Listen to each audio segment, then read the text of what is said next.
worse than having to give the old things a kick every now and then. But anyway, let's just keep moving.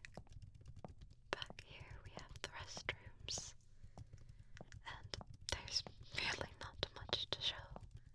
They're kept pretty clean, and if for whatever reason there's something wrong, you can just call the custodian. Sometimes I even like to leave them a tip. It can't be easy keeping large office buildings clean and in working order, but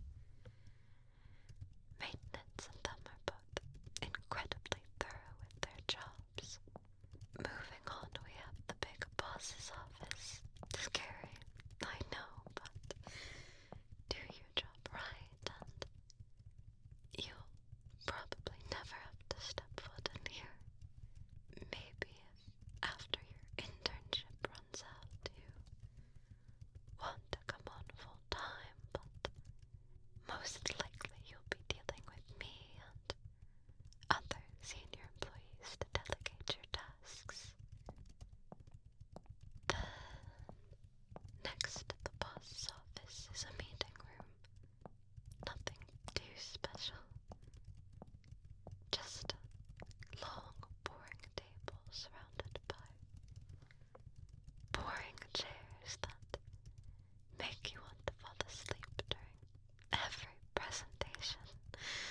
But sometimes we're served coffee and snacks, so it's not the worst place to be. Most likely you'll be in charge of taking notes during meetings, but don't let anyone treat you like a maid, okay? It's not your job to fetch them their drinks. They can do that themselves, like the big boys and girls they are.